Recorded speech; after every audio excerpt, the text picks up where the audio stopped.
اخیب بادشاہ جو خدا کے آگے جھکتا تھا، جو شاہ اسرائیل تھا، جو اسرائیل کا بادشاہ تھا، ایزبل نے اسے شکار کر دیا۔ اس کی شادی ایزبل سے ہوئی اور ایزبل نے کہا، اس نے کسی انسان کو کنٹرول میں نہیں کیا بلکہ اس نے اخیب بادشاہ سے شادی کی اور انہیں بادشاہ جیت لیا۔ انہیں کہا اور بادشاہ نے جو کہنا ہوئے گا وہ میں ان کو کروا لوں گی۔ سب سے پہلا کام اس نے یہ کیا، اخیب کے خدا کو اس سے دور کروایا اور بال کی پوجا کروانی شروع کر دی۔ اب اخیب بھی بال کے آگے جھکنا شروع کر دیتا ہے اور اس کی پرستش کرنا شروع کر دیتا ہے۔ اور پھر ہوتا کیا ہے، جہاں کہیں بھی اخیب اپنے آپ کو کمزور سمجھتا تو ایزبل آتی اور اسے پتہ کیا کہتی، وہ یہ نہیں کہتی کہ خدا تیرے نال ہے، کیوں؟ وہ خدا نو جانتی نہیں سی، وہ جادوگر نہیں سی۔ انہیں آگے کہنا کرنا، تو کیوں پریشان ہونا ہے؟ تو بادشاہ ہے، تیرے کو تو اختیار ہے، تو ہمیں پریشان ہو دیا، اینج کر لے۔ وہ مشورے دیتی تھی اور اتنے برے مشورے دیتی تھی کہ اس نے اخیب کا بیڑا غرق کر دیا اور اسے خدا سے دور کروا دیا۔ وہ اپنے مشوروں سے اسے چلاتی تھی۔ آج بھی ایسا ہی ہوتا ہے، تو ہم شادی کرنے کے معاملہ میں بڑی غلطی کر جاتے ہیں۔ ہم غیر اقوام میں بہت سے میں نے دیکھے ہیں، وہ بڑے خوش بھی ہیں، غیر اقوام میں اپنی بیٹیوں کو دے دیتے ہیں۔ میرا ایک گزر ہوا ایک گھر سے اور انہوں نے غیر مذہب گھر میں اپنی بیٹی کو بیایا ہوا تھا اور وہ ان کو ملتی جلتی بھی تھی۔ میں نے ان سے پوچھا کہ آپ نے اس کے ساتھ ابھی تک تعلق کیوں رکھا ہوا ہے؟ انہوں نے مجھے کہا منڈا سے نیارا ہے، بابا پیسے نہیں ہوتے کول تے چلو کوئی کھے کھادا سکتے کتے ٹیٹ تو کھادا سنا۔ اور ان کے گھر کا ماحول اتنا خراب کہ میں آپ کو کیا بتاؤں۔ 1 روپے پیسے کی لالچ میں انہوں نے اپنی بیٹی کے اس رشتے کو بھی قبول کر لیا۔ لیکن خدا ان کا بندہ پالوس رسول فرماتا ہے کہ ہمیں مسیح کی محبت سے کون جدا کرے گا؟ ننگا پن، بھوک، کوئی ایسی چیز نہیں جو ہمیں خدا ان کی محبت سے دور کر سکے۔ اگر آپ کو تنگ دستی میں رہنا پڑتا ہے تو اگر آپ اپنے خداوند کے ساتھ ہیں تو آپ مبارک لوگ ہیں۔ کبھی بھی خداوند کے کلام کے ساتھ کسی بھی چیز کا موازنہ مت کیجیے۔ خداوند کے کلام سے پھریے مت۔ گو آپ کو دولت ملتی ہے، شہرت ملتی ہے، عزت ملتی ہے، لیکن آپ کو خداوند کے کلام کے مطابق اپنی زندگی گزارنی ہے، کیونکہ ہمیں اسی کا جواب دینا ہے۔ اب ہوتا کیا ہے، آج بھی بہت سی چیزیں ہیں جو کلیسیوں میں کام کرتی ہیں اور کلیسیا کی شکل کو بگاڑنے کی کوشش کرتی ہیں۔ ایزبل جو ہے وہ یہی کام کرتی ہے، وہ پرانے دور سے آج تک یہی کرتی آئی ہے کہ وہ خدا کے لوگوں کو خدا کی جو حضوری ہے وہاں سے نکالتی ہے اور بال کی پوجا کرنے پر مجبور کرتی ہے۔ اب آپ لوگ کہیں گے کہ ہم کس طور سے بال کی پوجا کرتے ہیں؟ ہم بہت سی ایسی چیزوں کو جو خداوند کے کلام کے مطابق نہیں، ہم کسی کے کہنے پر اگر وہ کرتے ہیں تو ہم خداوند کا انکار کرتے ہیں۔ اور 2 ہی حکومتیں ہیں اس دنیا میں، ایک ابلیس کی اور ایک خدا کی۔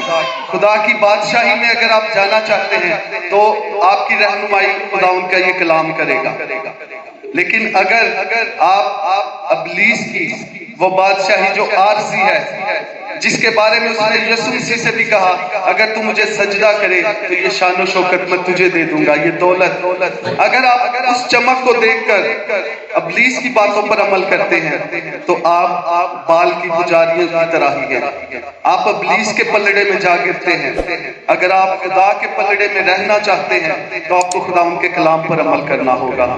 آپ کو ایزبل کو پہچاننا پڑے گا، جیسے میں نے آپ کو بتایا کہ خدا کے خادموں نے ان کو ایک تجربہ تھا اور وہ ان کے پھلوں سے انہیں پہچان لیتے تھے کہ ایزبل کس میں کام کر رہی ہے۔ تو آج میرے عزیزوں اسی کلام کے وسیلہ سے آپ بھی پہچان جائیں گے۔ آج کے بعد آپ جب بھی کسی کو ملیں گے تو آپ جاننا شروع کریں گے کہ اس میں کون کام کر رہا ہے، ابلیس کام کر رہا ہے یا خدا کا روح کام کر رہا ہے، کہیں اس میں ایزبل تو نہیں جو مجھے مجبور کر رہی ہے، جو مجھے کنٹرول کر رہی ہے۔ سب سے بڑی بات آپ کو بتاؤں، خدا نے کبھی کسی کے ساتھ زبردستی نہیں کی۔ خدا کا روح کبھی کسی کے ساتھ زبردستی نہیں کرتا۔ میں جتنا خداوند کے روح کو جانتا ہوں، میرے ساتھ آج تک روح اس نے زبردستی نہیں کی۔ مجھے کبھی نہیں کہا اور کبھی جھڑکا نہیں اور کبھی ڈانٹا نہیں۔ خداوند کی آواز بڑی میٹھی اور دھیمی سی آواز ہے۔